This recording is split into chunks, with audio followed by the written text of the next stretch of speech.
Hello, everyone. Welcome back to your channel. I hope you all are having a fantastic day or evening. In today's story, Op found out his wife cheated on him with his best friend, but then karma immediately did its work and destroyed the life of his cheating wife in an instant. The karma was so bad that Op felt a little remorse at the end about what happened. Now let's get into today's story to find out what happened. I don't even know where to begin. I can't describe how I'm feeling right now or how to process any of this. I made this account initially to see if anyone else has gone through something remotely similar to this, and, unfortunately, it's not that uncommon. I apologize in advance for the length of this post. I just needed to get this all out because I thought I'd go insane.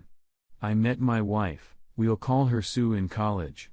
We were both 18 at the time. We hit it off as soon as we went on our first date, and we're spewing "I love you" within weeks of us dating. She kind of pursued me, but I was glad as hell that she did. We shared our deepest insecurities and secrets with each other, and when her dad passed away in her senior year of college, I was there for her through the whole ordeal. Her father had pancreatic cancer, and when he was hospitalized, I'd spend nights at the hospital with her so she wouldn't be alone. We got through it, and that point in time strengthened our bond. She told me she didn't know what she would have done if I hadn't been there for her. She called me her soulmate. I knew I was going to marry this girl, and sure enough, I popped the question about 2 years after we graduated. At that point in time, life couldn't get any better for me. I married the girl of my dream, had a well-paying job immediately after graduating, and both our families loved us. My best friend, we'll call him Dave, and I had what I could only describe as an unbreakable bond, or so I thought. We had known each other since 3rd grade, and he was the brother I never had. He was also married and moved away with his wife because she had landed a lucrative job at a big law about a year ago. His wife died in a car crash and this broke him. He moved back to her hometown after, but he was never the same. I tried to be there for him, but he wouldn't engage with anyone. No one understood the pain he was going through, so I asked my wife if she could to him, seeing as she had also lost a loved one and that maybe Dave could relate better with someone who went through something similar. Yes. I know now that this was a huge mistake. We'd pay him visits daily. She would spend hours on end at his place, even without me there. They were going on hikes together, watching movies and not inviting me, grabbing lunch, all things couples do.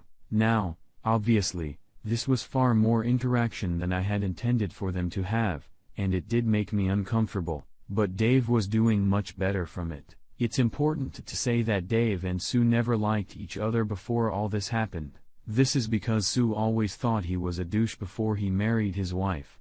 Dave was bouncing from relationship to relationship, and even after he got with his deceased wife, he constantly cheated on her. As a result, Sue had a particular dislike for him and always questioned how I could be friends with someone with such low morals. His disdain for Dave is also what made me oblivious to what was to come. As I mentioned, Sue and Dave became inseparable to the point where she would invite him to things I had planned for us as a couple. Moreover, she started portraying characteristics of what I now know to be classic cheater behavior, always on her phone, becoming increasingly distant, little to no intimacy, and coming home very late. At this point, it was all too suspicious, and one day, she was texting, and I asked who she was talking to. She said it was one of her girlfriends, and when I asked to see what they were saying, she became very irritated and called me possessive when I talked to Dave about how uncomfortable their friendship was making me. He assured me nothing was up and even accused me of not trusting him and my own wife. I was getting gaslighted. This continued until one day, Sue went out again. She said she was going to her sister's for the weekend because she needed some space from me, as I was driving her crazy with my accusations. I was still very suspicious and called her sister to confirm if she was indeed expecting Sue to visit. She confirmed that she was, but that Sue had not yet arrived. Mind you, she had left around 3 p.m., and her sister's place is about 4 hours away from where we live. It was now 10 p.m. Something in the back of my head told me to go to my friend's house, so I did. Sure enough, my wife's car was parked a couple of feet away from my friend's house. At that point, It was clear as day as to what was going on, and I hate to admit it, but I cried hard. After a few minutes, I decided to go in and see if it was really what was happening. I went in through the back door, which I knew would be open. I quietly made my way in, and I could hear my wife moaning. I was shaking when I made it to the door of his bedroom. I could see through the crack my wife bent over on his nightstand. I'll never get that image out of my head. I'm literally crying as I'm writing this down. I pushed the door wide open, and they both froze staring at me. It took every ounce of my being not to beat the living hell out of Dave. I just walked away and got into my car. I could hear them scrambling, and my wife started screaming at me to stop and that she could explain. I didn't want to look at her. I don't know what I would have done, so I just drove away. I cried the entire drive home, and they were both spamming me with calls. I went to one of my college friends' places and have been here for the past week or so. I can't eat, I can't sleep, and I can't think of anything else. I informed my work of what was going on, and they were kind enough to give me time off. I've been getting phone calls from both Dave and Sue as well as both our families. I let my family know I was alright and would be back soon, but I haven't responded to anyone else ever since. This hurts so bad. I want to die. I want to be gone from this world, but I'm too much of a coward to do it myself. I'm trying to be strong, but my resolve is wavering. How can someone you love so selflessly do this? I don't know what to do. How do I deal with this? Please help me update as many of you guys suggested as well as family and friends. I contacted a lawyer and met up with her yesterday. I gave her all the details, and she seems to be very motivated to help me come out of this as financially whole as possible given the circumstances. I still love my wife dearly, but I don't know if this is something I can get over. I received lots of messages from Dave too, but I don't want to read them. I often switch from sorrow to rage and don't know how to feel right now. She meant trying to see if reconciliation is possible, or should I just end this marriage now and save myself more heartbreak? My family knows everything. Apparently, Sue confessed what she had done to everyone. I've been away from everyone for more than 2 weeks now, and I still don't know what to do. The pain still feels fresh.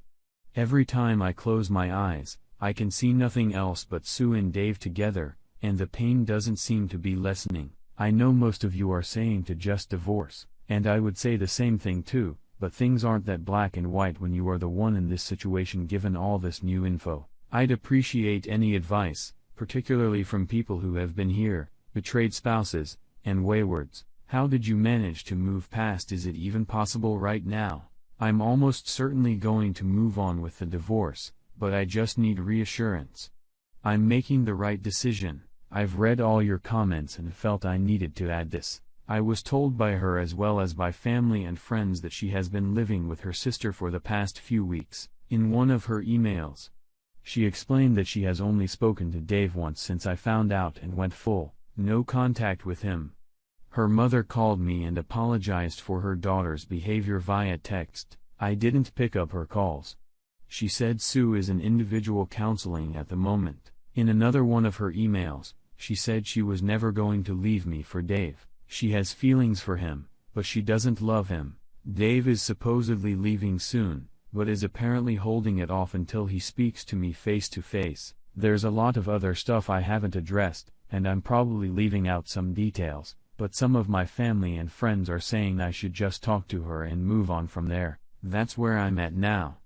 Update 2. So I took some time off of Reddit and other social media to reflect on my marriage and the steps I was going to take moving forward. I was getting lots of advice from the kind people on here as well as family and friends. However, I wasn't sure what I really wanted.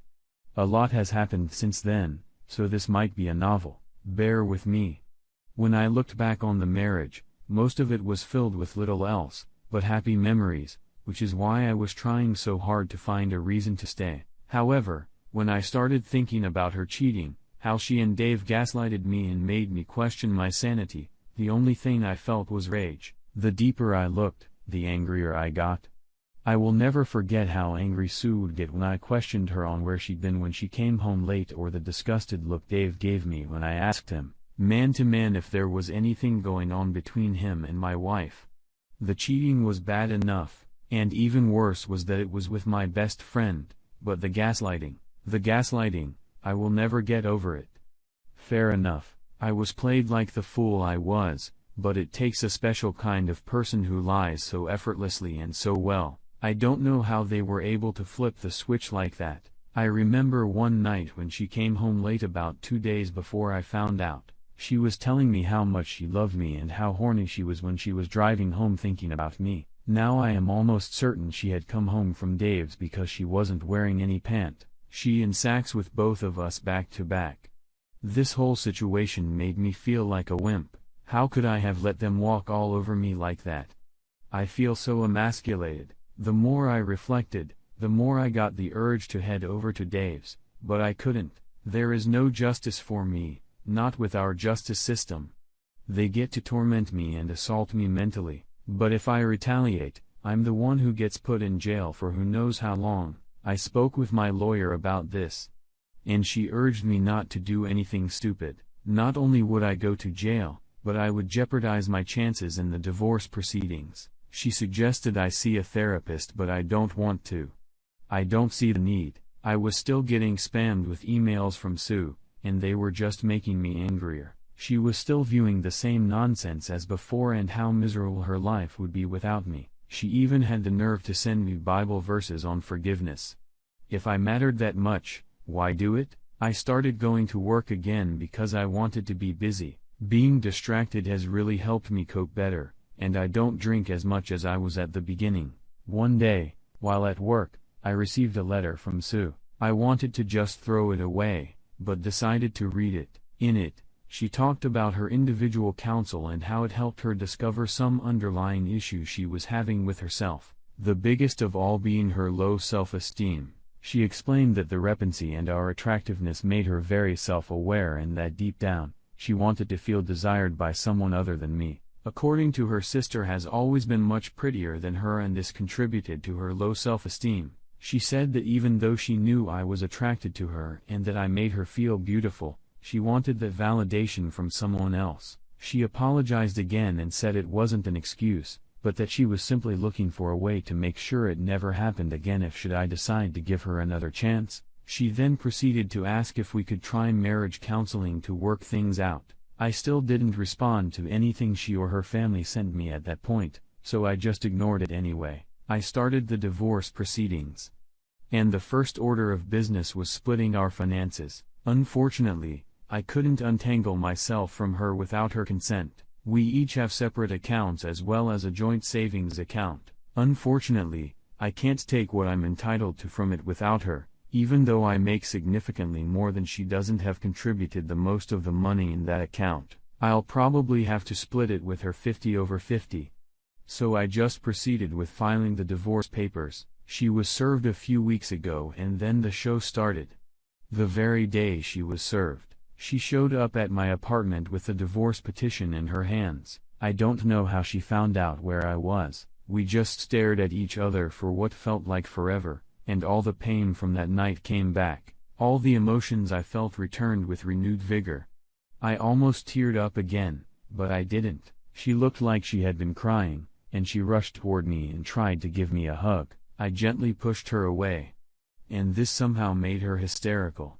She started shouting, asking why I was giving up on us so easily and if we could just talk it out. At this point, I figured I just wanted to get away from her. Looking at her gave me a wave of different emotions, so I wanted to get away before I did or said anything I would regret. I tried going back to my car, and she threw herself on the top of the hood. I asked her what she wanted, and she said she just wanted to talk things through, that we couldn't end our marriage in such a manner without at least clearing the air. I relented because she was clearly not taking no for an answer and was making a scene. We got into my apartment, and I just sat down and listened to what she had to say. Again, she said she would do anything to save our marriage, that she didn't love Dave and that she was sorry. She said she did some research on how we could move forward and suggested a trial separation.